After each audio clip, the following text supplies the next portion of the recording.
नया शुरू से थोड़ा शुरू करते हैं। मेरे को, क्योंकि हमने बहुत बार बातें की है, लेकिन कभी भी हमने आपके प्री फाइनेंस इन्फ्लुएंसर वाले फेज की बातें नहीं की है, नॉर्मली पोस्ट की बातें की है। तो थोड़ा मेरे को शुरू से बताओ, कैसा था बचपन, कैसी लाइफ रही, कहाँ पढ़ाई की है, क्या किया है? तो यार जब मैं 12 साल की थी तो तब हम गांव से शहर आए थे, तो कौन से 12 गांव साल में, कौन तक से गांव में थे? कचेड़ा गांव है हमारा। अच्छा। इधर गौतम बुद्ध नगर में, अच्छा। ग्रेटर नोएडा के पास ही है, ठीक बहुत है। पास में है।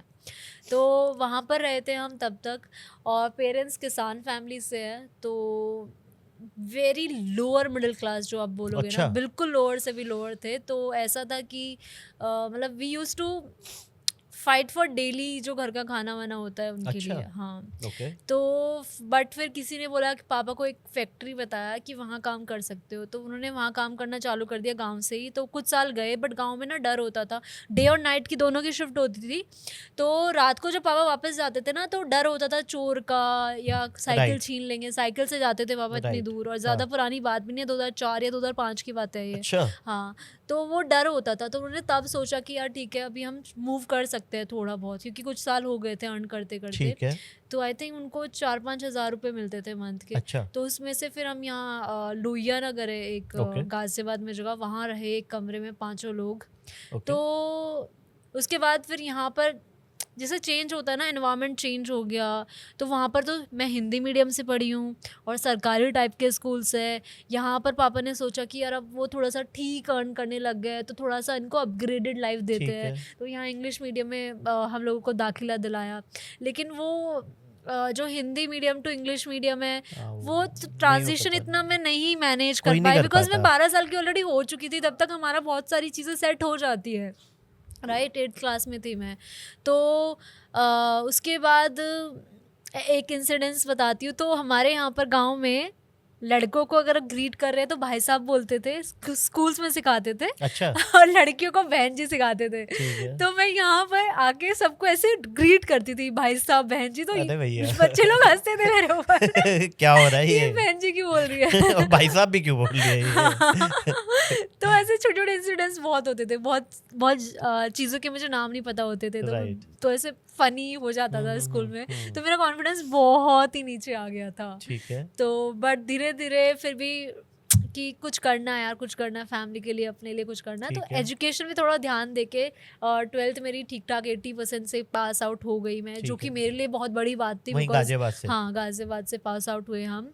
तो उसके बाद वही कि बड़ा क्या करे, तो मैंने 12th में कॉमर्स ली थी। तो कॉमर्स जो लेते हैं वो बड़ा क्या करते हैं, सीए करते हैं। हाँ, मतलब that's the तो best they could do. हाँ, तो सीए में एनरोल कराया, 1-2 लेवल निकले तो बहुत खुश, सब लोग बहुत खुश कि ठीक है यार, कुछ तो सफल हुआ, हम शहर आए, कुछ तो अच्छा हुआ।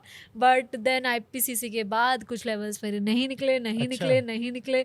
मैंने 3 बार एग्ज़ाम दिए, नहीं निकले। एंड देन मेरी एज शायद 17-18 हो रही थी। तो पेरेंट्स का था कि यार अब शादी, क्योंकि गांव से शहर आए हैं, तो गांव तो जाते थे तो वापस, और वहाँ पर क्या चलता है कि 18 साल की हो गई तो शादी कर देते हैं। शादी। तो मेरे ऊपर ऐसे डंडा सा खड़ा हो गया था। 18-19 में? हाँ हाँ हाँ। अरे भैया। तो मेरे को बहुत डर लगता था कि यार ऐसे तो नहीं यार, मेरे को इंडिपेंडेंट बनना है। हाँ। मैंने देखा अपने घरों में, मुझे डिपेंडेंट तो बिल्कुल नहीं बनना है। ठीक है। तो तब मेरे को लगा कि कुछ और करना पड़ेगा। तो मैंने फिर एक बीपीओ में जॉब किया था 1.5 साल, वहाँ से कुछ पैसा अर्न किया था। अच्छा। तो वहाँ से जो फंड्स आए थे उनसे मैंने कहा कि पापा मुझे एमबीए करने दो प्लीज़, वहाँ से मेरी जॉब लग जाएगी और फिर मैं जॉब कर पाऊँगी। पापा कहते नहीं नहीं, गवर्नमेंट जॉब करनी है तेरे को, अगर करनी है तो, वरना कोई जॉब नहीं करनी है। मैंने फिर 2-3 महीने और फाइट मारा कि यार एमबीए करने दो। एजुकेशन लोन के लिए अप्लाई किया, कुछ जो फंड्स थे वो दिए। फिर पापा ने कहा चलो ठीक है एमबीए कर लेते हैं। तो एमबीए मैंने किया, वहाँ पर फिर मेरी आईएफएल वेल्थ मैनेजमेंट में जॉब लग गई, प्लेसमेंट कॉलेज से ही हुआ था। तो थैंकफुली जितना मैंने इन्वेस्ट किया था एमबीए में, उतने की मेरी जो पैकेज था ना वो मिल गया। तो वो इक्वल्स टू हो गया। बट फिर उसके बाद वी वर वेरी हैप्पी, क्योंकि बहुत बड़ी चीज़ है कि क्योंकि एक तो पहली लड़की हूँ मैं अपने पूरे ख़ानदान में, चाहे मम्मी की साइड हो चाहे पापा की साइड में, जो पढ़ी हो एमबीए तक और जिसकी जॉब भी लगी हो। तो it was a big thing, very big thing. भले ही मेरा पैकेज 4-5 लाख का ही था, बट इट वाज लाइक कि हाँ बहुत बड़ा पैकेज लग गया है। तो it was a big celebration. But again MBA हो गई तो शादी तो अब करनी है। तो शादी का डंडा वापस, अब किस चीज़ का? हाँ, तो मैंने कहा ठीक है शादी कर लेंगे। तो मैंने 1-1.5 साल वहाँ काम किया, उसके बाद शादी हुई मेरी, और फिर मुझे लगा कि ग्रेटर नोएडा में शादी हुई और मेरी जॉब थी सीपी में। अच्छा। तो वहाँ से अगेन वो 1.5 घंटे का डेली का ट्रैवल, मैंने कहा मेरे से नहीं होगा। और मैं जब जॉब कर रही थी तुरंत ही मैंने एक वेबसाइट सेटअप की हुई थी, taxationhelp.in। राइट तो क्योंकि मैंने सीए के टाइम पे ITR ये सारा काम सीख लिया था, राइट। तो मैंने 2-3 साल वहाँ दे दिए थे। तो मैंने कहा Right. जो मुझे आता है मैं उसी में कुछ कर लेती हूँ, क्योंकि इवन जहाँ IIFL वेल्थ मैनेजमेंट में जितने भी क्लाइंट्स के पास जाती थी कुछ भी पिच करने, लाइक हम PMS और AIF में डील करते थे, जो हाई नेट वर्थ इंडिविजुअल्स होते हैं जिनका जो पोर्टफोलियो का अमाउंट 2 करोड़ से ज़्यादा होता है, उनके पास हम पिच करते थे।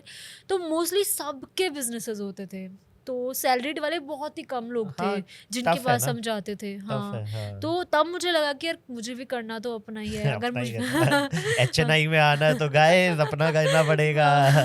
तो इसीलिए आइडिया आया था कि यार जो आता है मुझे, क्योंकि बहुत लोगों से मुझे बहुत सीखने को मिला, जो जिनका बिजनेस है, जनरेशनल वेल्थ है जिनके पास, तो वो भी कुछ ना कुछ टिप्स देते थे, हम भी कुछ डिस्कशंस करके आते थे। तो इवेंचुअली डिसाइड यही हुआ कि मैं करूँगी तो खुद का ही अपना कुछ, मैं लॉन्ग टर्म में जॉब नहीं कर पाऊंगी। इस तरीके से वेबसाइट अगर सेटअप करवाई, मेरा भाई टेक में ही है तो उसने वेबसाइट सेटअप कर दी थी, तो क्लाइंट्स भी ठीक ठाक आने लग गए थे, शादी हो गई थी।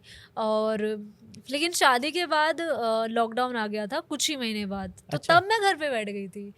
तो तब वहाँ पर कंटेंट क्रिएशन की शुरुआत हुई कि हम लोग घर पे बैठे हैं और हाँ, तो मैं पहले बोलती थी अपने हस्बैंड को कि यार तुम चार्टर्ड अकाउंटेंट हो, तुम बनाओ वीडियोस जो नॉर्मल टॉपिक्स है टैक्सेशन के, ITR के, GST के। और दीपक सीए हैं। हाँ, अच्छा, ठीक है। तो मैं उनको बोलती थी तुम बनाओ ना यार, बहुत स्कोप है यार इसमें। और कि सब टाइप का कंटेंट वायरल हो रहा है टिकटॉक पे, किसी पे 1 मिलियन आ रहा है, किसी पे कुछ हो रहा है, कुछ हो रहा है। कह रहे नहीं यार फाइनेंस में नहीं, क्योंकि वो सीए है तो उनके अंदर ये है कि यार मैं अपना इतने मेहनत से सीए बना हूँ, या मैं ये करूँ। तो उनको ऐसा था कि नहीं यार मैं अपना जो कर रहा हूँ मैं वही करूँगा, तुझे जो करना है कर ले। तो मैंने कहा, मैंने उनसे बनवाई भी जबरदस्ती एक वीडियो, पता है।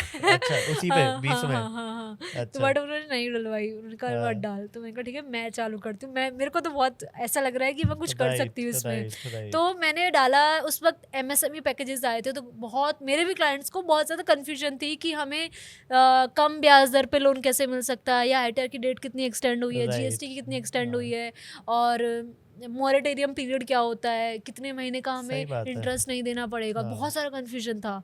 तो मैंने इन्हीं 4-5 टॉपिक से वीडियो बनाई और सारी वीडियो मेरी चल गई। हाँ, चल गई। और इतना बड़ा सरप्राइज था वो कि यार फाइनेंस की वीडियोस, वो भी कोर जो टैक्सेशन में है, सही बात है, जो कोर एकदम बिल्कुल फाइनेंस में भी नीश हो गई, वो भी चल निकली। वहाँ से शुरुआत हुई यार, और बस फिर आज 4-5 साल हो गए। बहुत ही बढ़िया। कोविड का फेज तो मतलब एक इंटरेस्टिंग था। मुझे अभी पता है व्हेन वी वर टॉकिंग, मेरे को याद है मैं फर्स्ट टाइम आपसे कब मिला था। हाँ। तुम्हें याद है? नहीं। तो हमने ना एक ऑनलाइन कॉलेज शो कर रहे थे, है ना? शायद राजधानी कॉलेज था, और जूम पे एक शो था। और मेरा 20-25 मिनट का सेशन था, और मेरे से पहले जस्ट तुम्हारा सेशन था। तो मुझे याद है कि तुम्हारा सेशन बस खत्म होने वाला था और मैं जूम पे ऑनलाइन आया था, और फिर मैंने वहां से स्टार्ट किया था, है ना? वहां मिले थे। हाँ, लेकिन वो ऑनलाइन था ना, इसलिए मेरे को याद नहीं है। और ये याद है जनवरी 2021 आई थिंक 25 जनवरी थी शायद डेट, अगर यही है तो। बट मेरे को आप तो तब भी फेमस थे।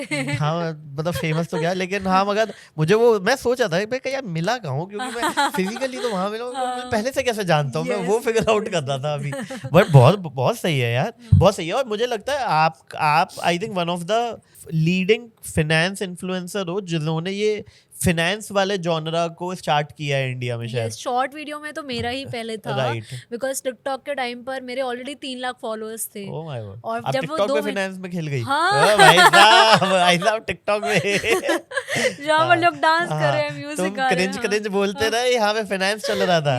अच्छा, तो 3 लाख फॉलोअर्स हो गए थे वहाँ पर मेरे, एंड देन फिर वो बैन हो गया 2 महीने में हुए थे मेरे, और फिर वो बंद हो गया। फिर वापस से मैंने इंस्टा पे किया, वहाँ पे भी 6 महीने में 6 लाख हो गए थे। अच्छा, हाँ, सही यार, तो फिर मतलब उस खींचा वक्त- तुमने हाँ, एकदम उसमें तगड़े में। मोमेंटम था ना यार। Right, जैसे right. नंबर्स आ रहे थे कि हर महीने 10 लाख नए इन्वेस्टर्स जुड़ रहे हैं, तो Right. मुझे एक्चुअली में इतना नहीं नंबर्स नहीं पता था, वो मोटिवेट नहीं कर रहे थे नंबर्स। मैं तो बस एक वीडियो चली थी कि दूसरी डाल दी, दूसरी चली, Right, तीसरी, वैसे ही right, कर रही right. थी मैं। बट आफ्टर 6 मंथ जब 6 लाख हो गए थे, तब आई स्टार्टेड थिंकिंग कि मैं जो एम लेके चली थी कि अपना बिजनेस प्रमोट करना है, वो करना है या फिर प्योर कंटेंट क्रिएशन में जाना है। तो मुझे रियलाइज हुआ कि यार जितना मैं वहां से नहीं कमा रही, कंटेंट क्रिएशन से कमा सकती हूँ।